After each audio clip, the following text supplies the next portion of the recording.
they went on runs, and you guys were able to counter and just be resilient and hang in. I think 3 different 7-0 runs.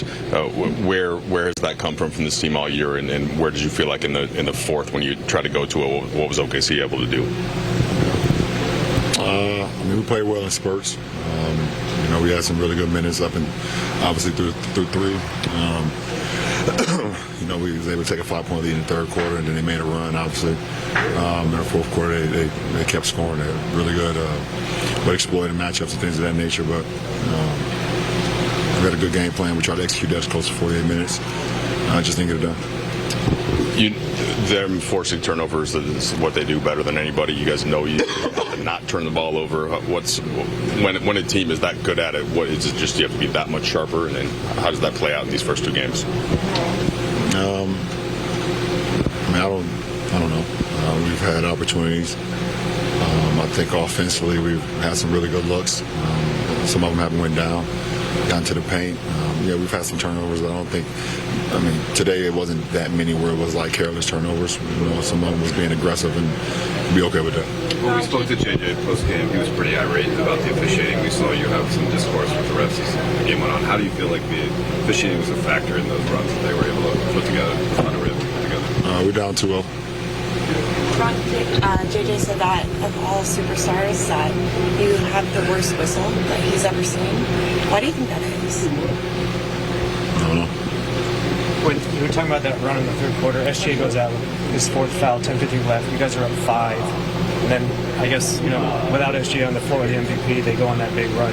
Why has the non-SGA minutes in this series so far not gone the way you guys want? Are they not good when he's not on the floor? Yeah, you guys are minus 12. No, I'm saying, are they not still good when he's not on the floor? They're better than when he's off there. So they're just doing what they've been doing, right? But what are your conversations like? You're one of the stars of this league. When you talk to referees, were the conversations back with you, entertain anything at all that as you satisfied with their answers? No. What's your head? Yeah, all right. You guys obviously are down 2-0 here. Did some things really well in these 2 games. What are the things that you think you can build on? Where are the biggest areas you think that there's real room to make up?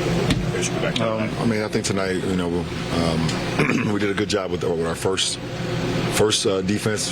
We got a clean glass. We got to do a better job. We let Chet get some offensive rebounds and some putbacks, either get to the free throw line or get some putbacks.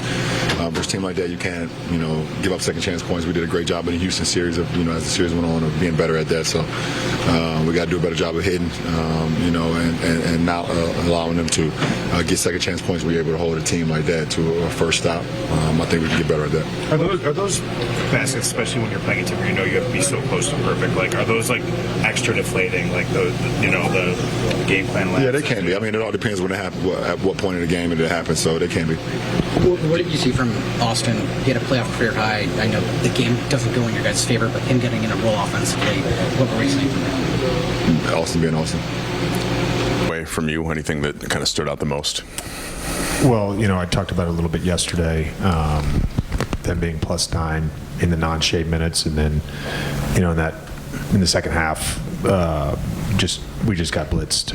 32-14, 7 turnovers. They shot 14 free throws during that stretch. So we'll look at lineups. We'll look at everything. Try to figure out how we can be better in those minutes. You said you expected Austin to have a bounce back. What did you see from him tonight? I thought he did a good job. Touching the paint, and those touch shots were there tonight. Got some good looks from 3. He played a solid game. Obviously, he had 5 turnovers, but everybody on our team had turnovers. You can start seeing some trends here, and we probably need to go back to the 2 keys we had against Houston, which is take care of the ball and box out, because it's not on high volume, but they've killed us in both games. Every time they've gotten an offensive rebound, they've scored. JJ, you got a technical in the first half. Multiple players had really long, extended conversations with refs. What was sort of at the core of those frustrations tonight?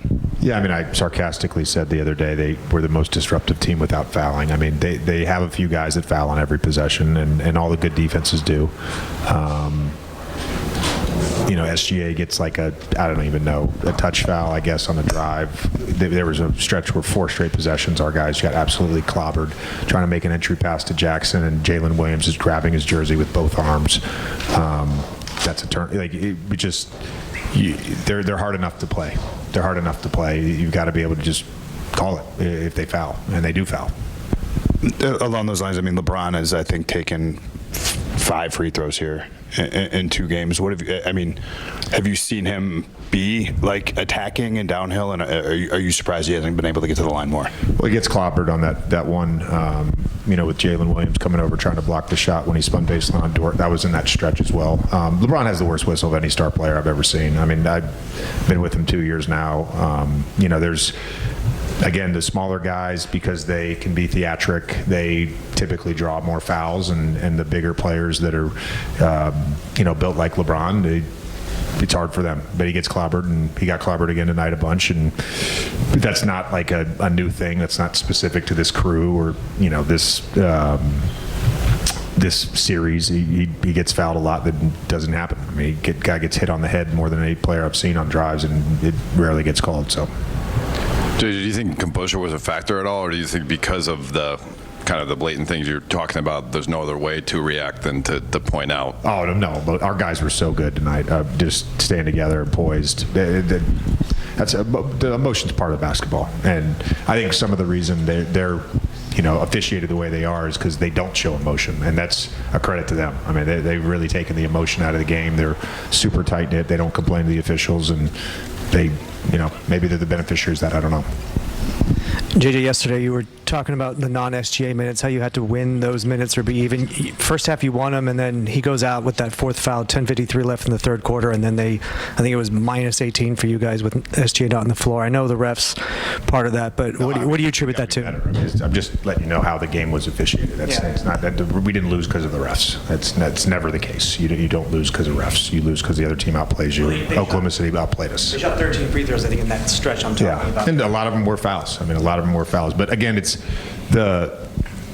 we're not putting 2 on the ball in that stretch, and so we've just got to be better, and we'll look how we can be better on both ends. Anything else? Thanks, Coach. Thank you. Fish's focus. What are you breaking down here, Fish?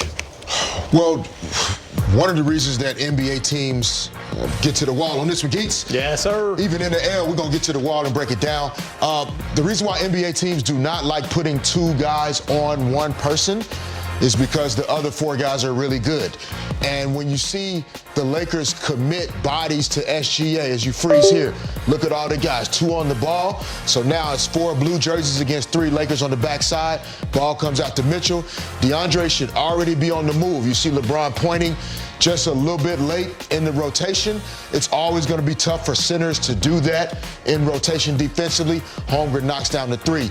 Now early, 2 on the ball, Rui and Marcus. So now it's 4 blue against 3 gold. Austin's communicating, looking away, but the ball comes out here to A.J. Mitchell. 1 more to the corner. These are the hardest closeouts in the league. Long closeout, weight to the right foot. Casey Wallace gets around. Now the dominoes start. The Lakers defense are in the blender. Ball goes out to Caruso.